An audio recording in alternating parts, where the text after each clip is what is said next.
Saudara-saudara sekalian, kita orang lanjutkan dengan episode yang ke-26. Pada episode yang ke-25, pada yang terakhir dikatakan bahwa Ruthoff itu, H.J. Ruthoff itu salah satu peneliti daripada RMS, dia katakan bahwa RMS memiliki status yudisial, status hukum yang sangat besar, melebihi negara-negara lain yang kedaulatannya telah diakui bahkan telah diterima sebagai anggota PBB yang saat sekarang ini. Jadi itu suatu kebanggaan bagi kami dan luar biasa. Dan oleh sebab itu maka tidak salah kita berjuang untuk pengembalian kedaulatan Republik Maluku Selatan, karena itu negara yang paling sah di bumi. Ya. Kita lanjutkan dengan letter U, ya, huruf U. Keberadaan RMS atau suatu negara lain tidak tergantung pada pengakuan. Pengakuan sesuai dengan hukum internasional modern bersifat tidak tertulis, melainkan hanya bersifat deklaratori. Jadi pada tahun 1936, salah satu institut hukum internasional menyatakan di Brussels bahwa suatu pengakuan hanya bersifat deklaratori.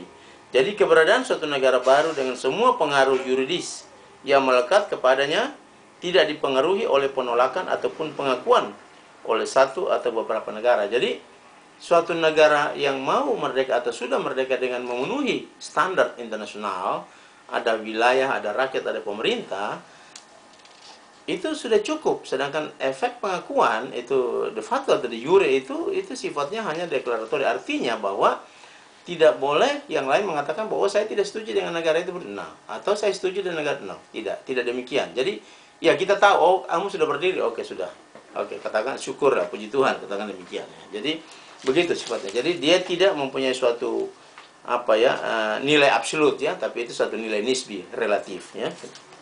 Tetapi yang tiga tadi, yang pertama yaitu ada rakyat, ada wilayah, ada pemerintah, itu mempunyai nilai absolut. Itu bukan nilai nisbi, itu harus ada.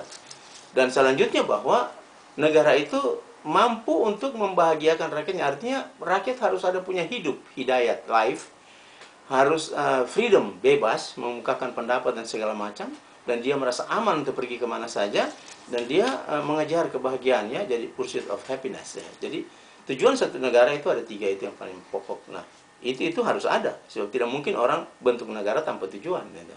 Harus punya tujuan. Oke, kita lanjutkan dengan huruf V. Ada tiga syarat yang dipenuhi sebelum RMS terbentuk atau Republik Maluku Selatan terbentuk. Yang pertama, rekomendasi UNCI, ya.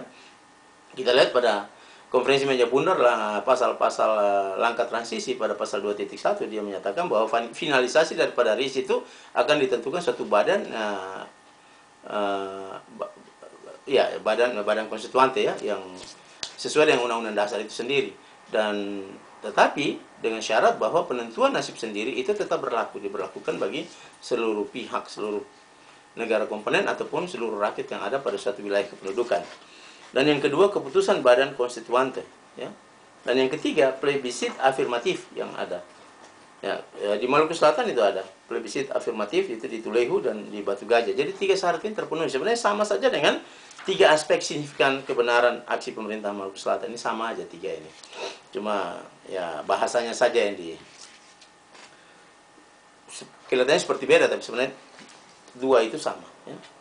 Kemudian kita lanjutkan bahwa ada debat di New Guinea bagian barat, ya, di Papua New Guinea yang sekarang ini. Dr. von Balusak itu perwakilan tetap Belanda di PBB dalam pertemuan Majelis Umum 10 Desember 1954 menyatakan bahwa Indonesia telah memahami bahwa dalam perjanjian konferensi meja bundar yang diterbitkan dalam komite politik adalah untuk memberikan hak negara bagian jika mereka sangat menghendaki untuk masuk dalam hubungan khusus dengan Indonesia atau Belanda. Dengan kata lain adalah hak menentukan nasib sendiri. Dan demikian juga dengan Dr. Belaunde, perwakilan Peru, selanjutnya memahami dalam debat tersebut di atas, bahwa dalam debat tersebut di atas dalam Komisi Politik sesi 9 pertemuan Majelis Umum mengartikan bahwa pihak ketiga adalah orang atau rakyat atau bangsa dari daerah. Atau negara-negara bagian di sini adalah bagian dari BPF, pihak ketiga. Jadi badan permusyawaratan federasi yang mengetuai atau yang menghimpun seluruh negara-negara bagian itu, ya. Itu disebut pihak ketiga. Jadi, beta ulangi lagi sekali lagi bahwa di dalam debat tersebut di atas dalam sesi 9 pertemuan Majelis Umum diartikan bahwa pihak ketiga adalah orang atau rakyat atau bangsa dari daerah atau negara bagian sendiri. Nah, satu-satunya pihak ketiga yang telah melaksanakan penentuan nasib sendiri secara serius dan sesuai dengan hak yang diberikan kepadanya, baik oleh hukum internasional maupun perjanjian internasional, adalah rakyat Maluku Selatan. Ini resmi dinyatakan dalam debat sesi 9 pertemuan Majelis Umum, baik oleh Dr. Von Balusek maupun oleh Dr. Blaude. Ini bukan beta yang bilang, Dr. Man Putih, no. Atau bukan bangsa Maluku yang kata, no. Ini orang luar yang menyatakan bahwa apa yang kita lakukan itu benar. Dalam hal RMS, pihak ketiga ini sudah berbicara dengan suara yang jelas bahwa dia ingin merdeka.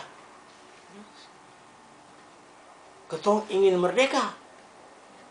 Pertemuan di negeri Tulehu dilanjutkan di Batu Gajah.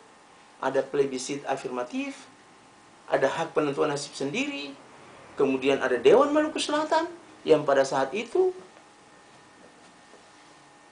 yang diangkat, dipilih secara bebas dan demokratis dan representatif bersama-sama dengan rakyat Maluku Selatan, menyatakan kami ingin merdeka dan kami mau merdeka dan sudah merdeka. Jelas. Jika pernah di bawah rejim PBB ada masalah penentuan nasib sendiri yang sah menurut hukum, maka jelas dia adalah RMS. Ini penelitian pihak internasional. Ini bukan penelitian Unpati, no, bukan. Ini penelitian internasional. Poin X atau huruf X. Resolusi yang diluluskan oleh Asosiasi Hukum Internasional Cabang Belanda yang bersidang di Rotterdam 24 Juni 1950 menyatakan secara terbuka bahwa RMS mempunyai hak untuk mempertahankan kemerdekaannya melawan semua yang lain. Sudah dengar? Ini keputusan sidang di Rotterdam, keputusan sidang internasional.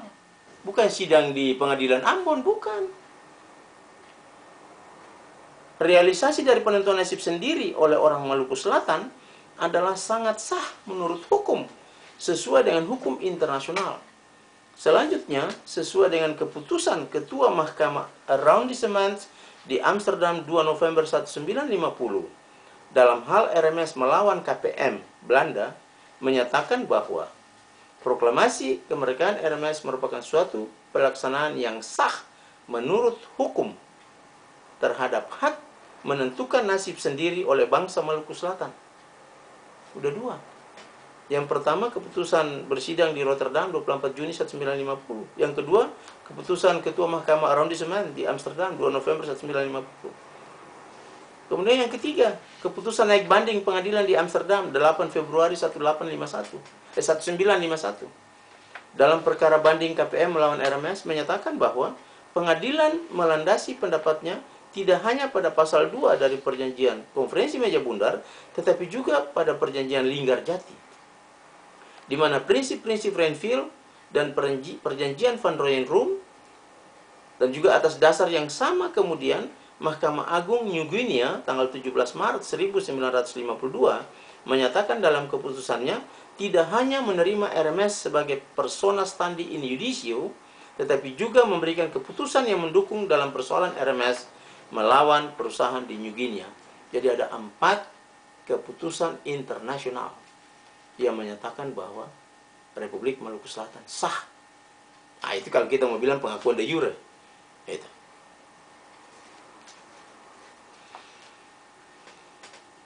Poin atau huruf Y biasa kita bilang, tadi Y ya. Masyarakat Maluku memenuhi segala persyaratan atau pengujian hukum internasional dalam hak penentuan pilihan sendiri. Jadi sudah jelas ya. Jadi kesimpulan daripada penelitian internasional bahwa masyarakat Maluku memenuhi segala persyaratan atau memenuhi pengujian hukum internasional dalam hal menentukan nasibnya sendiri. Huruf Z. Plebisit atau pemungutan suara adalah suatu metode penting yang mengandung kepastian